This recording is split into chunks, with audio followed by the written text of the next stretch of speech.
Students, our today's topic is non-uniform speed. Last we have discussed about uniform speed, today it is non-uniform speed. तो non-uniform speed क्या होती है कि हमने क्या करना है, एक रेगुलर इंटरवल ऑफ टाइम है, जैसे एक ऑब्जेक्ट है ए से चलता है, इसने बी तक पहुंचना है, ठीक है जी, ऐसे ही चल रहा है, इसने बी तक पहुंचना है और ये क्या करता है, फर्स्ट 1 सेकेंड में, सपोज 1 सेकेंड यहाँ तक कंप्लीट हो जाता है, इसमें वो डिस्टेंस कवर करता है ये 10 मीटर, ठीक है, और सी से डी चलता है, फिर 1 सेकेंड में, ये 1 सेकेंड लग रहा है, 1 सेकेंड लग रहा है, अब जो उसका डिस्टेंस है वो हो जाता है 12 मीटर। मीन्स उसने स्पीड थोड़ी बढ़ा ली है, अब पहले उसी 1 सेकेंड में 10 मीटर, अभी उसी 1 सेकेंड में 12 मीटर वो डिस्टेंस कवर कर रहा है, ठीक है। और डी से ई ये चल रहा है और इसने अब डिस्टेंस जो कवर किया है दैट इज़ 14 मीटर, ठीक है, मीन स्पीड और उसकी बढ़ चुकी है। अब डी से ई से एफ वो डिस्टेंस फिर से 14 मीटर कवर करता है, अब उसकी स्पीड सेम है, बट एफ टू जी उसको किसी तरह ब्रेक लगानी पड़ती है और डिस्टेंस कवर होता है 6 मीटर, ठीक है। और जी टू बी फिर से टाइम वही है, 1 सेकेंड 1 सेकेंड 1 सेकेंड 1 सेकेंड, यहाँ पर जो डिस्टेंस कवर हो रहा है फिर से 10 मीटर। मीन्स उसका हर रेगुलर इंटरवल के बाद उसका डिस्टेंस कवर्ड चेंज हो रहा है। Regular interval means fix interval के बाद 1 सेकेंड 1 सेकेंड 1 सेकेंड के बाद जो उसका डिस्टेंस है वो चेंज होता जा रहा है। और ऐसे मोशन को जब हमारे पास एक रेगुलर इंटरवल में अनइक्वल डिस्टेंस कवर हो उसको बोलते हैं नॉन यूनिफॉर्म स्पीड। कल हमने पढ़ा था uniform speed when equal distance covered in equal interval of time, और आज है non uniform speed when the distance covered by object is unequal in equal interval of time. इसको उल्टा भी बोल सकते हैं, कैसे बोल सकते हैं, when the distance covered by an object is unequal in equal interval of time और equal distance in unequal interval of time, ठीक है। दोनों में से एक को इक्वल रखना पड़ता है, दूसरे को हम वेरिएबल कर देते हैं। जैसे यहाँ पर मैंने टाइम को इक्वल रखा है और डिस्टेंस कवर्ड है वो अनइक्वल है। हम उल्टा भी कह सकते हैं कि वो क्या कर रहा है, जैसे ए से बी तक उसने जाना है, तो ए से बी, ए से सी, सी से डी, डी से ई, ई से एफ, एफ से जी, जी से बी, ये सारा जो डिस्टेंस है वो है 10 मीटर, फिर से 10 मीटर 10 मीटर, ये भी 10 मीटर है, ये भी 10 मीटर, ये भी 10 मीटर, बट टाइम अलग अलग लगा है। पहले 10 मीटर के लिए उसने लगाया 1 सेकेंड, अगले सी से डी जो 10 मीटर था डिस्टेंस उसके लिए लगा दिए 2 सेकेंड्स, ठीक है। और अगर नेक्स्ट जो 10 मीटर है उसके लिए उसने 1.5 सेकेंड लगाए, नेक्स्ट के लिए उसने फिर से 1 सेकेंड लगाया, इसके लिए 1.35 सेकेंड लगा रहा है, नेक्स्ट के लिए जो है वो 3 सेकेंड लगा रहा है। तो ऑब्वियसली देखो यहाँ 1 सेकेंड लग रहा है और इधर 1 या इधर 2 सेकेंड लग रहे हैं, तो यहाँ उसकी स्पीड ज़्यादा थी, यहाँ पर उसने स्पीड कम कर ली है, इधर फिर से मॉडरेट स्पीड रखी, यहाँ बढ़ा ली है और कम कर लिया है, या बहुत कम कर लिया, यहाँ 3 सेकेंड लग रहे हैं। तो ऐसे हम मोशन को बोलते हैं नॉन यूनिफॉर्म मोशन और स्पीड को बोलते हैं नॉन यूनिफॉर्म स्पीड, ठीक है जी।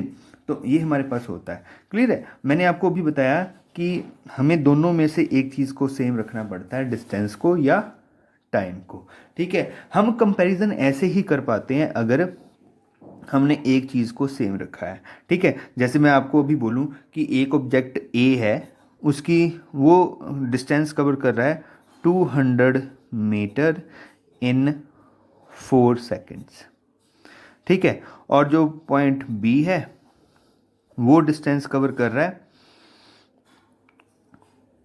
270 मीटर्स इन 5 सेकेंड्स। अब बताओ किसकी स्पीड ज़्यादा है, ए की या बी की।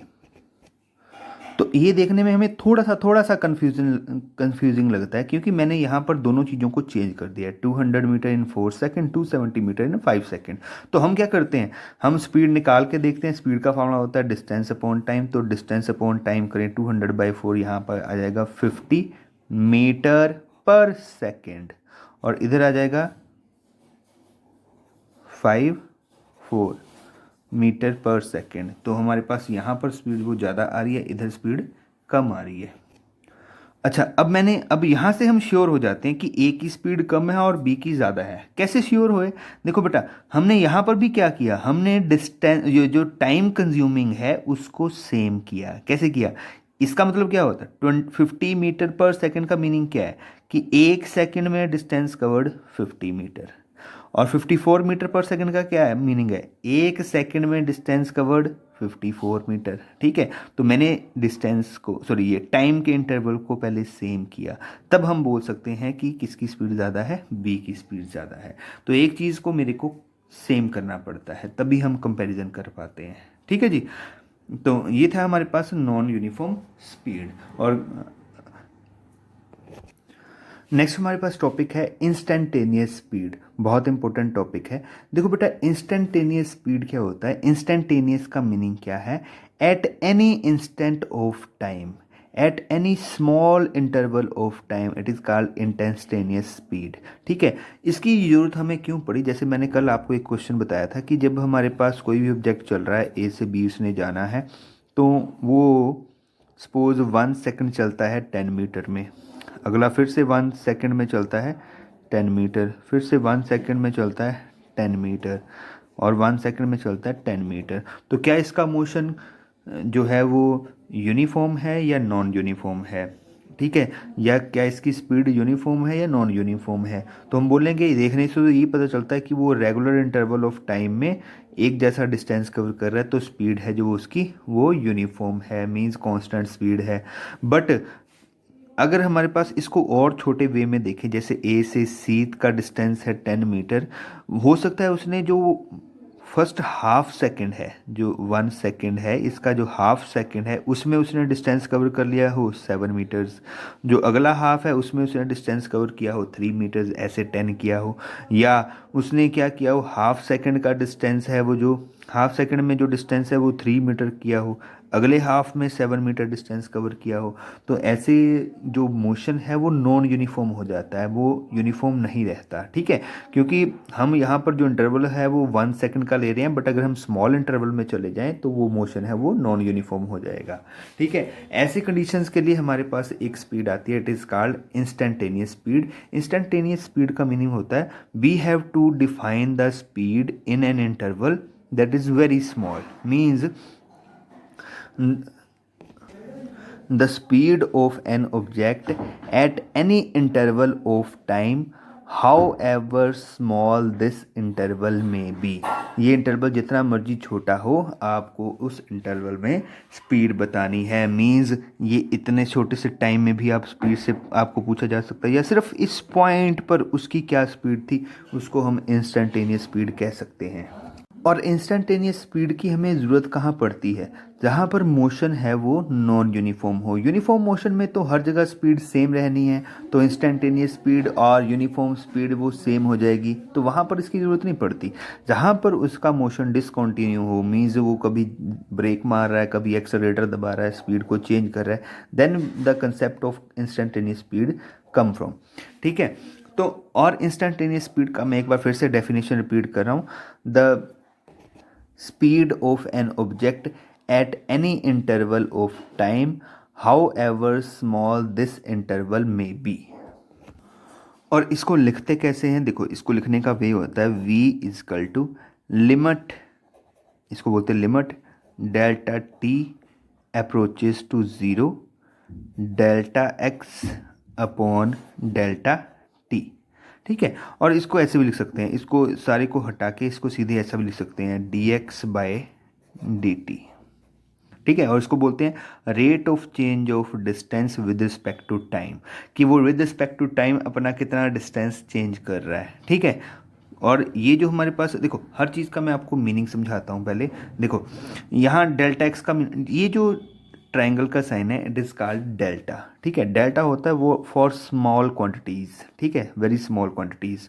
मैं आपको मीनिंग समझाता हूँ। जैसे फिर से ये ऑब्जेक्ट है, कोई ए से बी इसने जाना है, ये मेरे को किसी भी टाइम इंटरवल, जैसे यहाँ मान लेते हैं t1, इधर कुछ टाइम हुआ था t1, और फिर कुछ टाइम बीत गया और हो गया t2।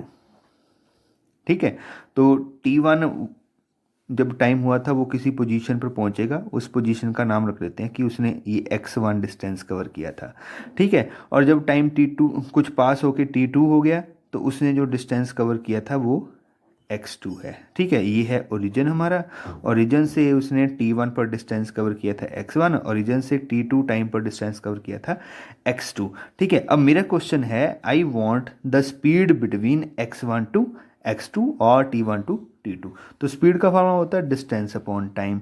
तो हमें क्या चाहिए, distance between x1 and x2। कैसे निकालेंगे, इस क्वांटिटी में से इस क्वांटिटी को माइनस कर देंगे, इसमें से ये माइनस करोगे ये बच जाएगा, तो उसको हम कैसे लिखेंगे, तो ये v is equal to x2, x2 क्या होगा, यहाँ से यहाँ तक का डिस्टेंस माइनस, और x1 यहाँ से यहाँ तक का डिस्टेंस इट इज़, और अपॉन में क्या आएगा, यहाँ से यहाँ तक का टाइम और यहाँ से माइनस यहाँ से यहाँ तक का टाइम, ठीक है। मेरे को ये टाइम इंटरवल चाहिए, तो इसको क्या लिखेंगे, t2 माइनस t1, ठीक है जी। और ये दोनों का जो डिफरेंस है ये बड़ा स्मॉल हमारे पास डिस्टेंस है, और इस डिस्टेंस को हम लिख सकते हैं delta x. Means delta x क्या होता है, x2 माइनस x1 स्मॉल, ठीक है। और साथ में डेल्टा टी भी है, तो डेल्टा टी क्या होता है, t2 माइनस t1 अगर ये स्मॉल हो, ठीक है। तो इसका मीनिंग मैं आपको अभी बाद में बताऊंगा। तो ये हमारे पास जो क्वांटिटीज़ हैं उसका मीनिंग ये है। अब यहाँ पर एक चीज़ और मैंने लिखी हुई है, limit delta T approaches to zero. देखो बेटा, अप्रोचेज टू ज़ीरो का मतलब क्या है, देखो अप्रोचेज टू ज़ीरो का मीनिंग है कि ये लगभग ज़ीरो है but not zero, approximately zero but not zero.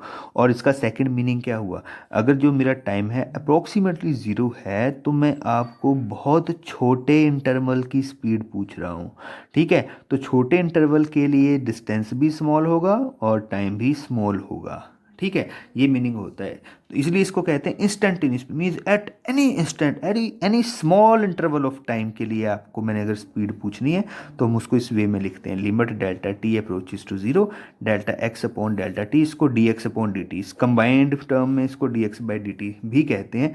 इसका क्या मीनिंग है मैं आपको नेक्स्ट वीडियो में बताऊंगा, ठीक है। So this is instantaneous speed at any instant of time, ठीक है। तो इसमें delta T approaches to zero का मीनिंग है कि मेरे को बहुत छोटे टाइम में स्पीड बतानी है कितनी हो गई है। Thank you.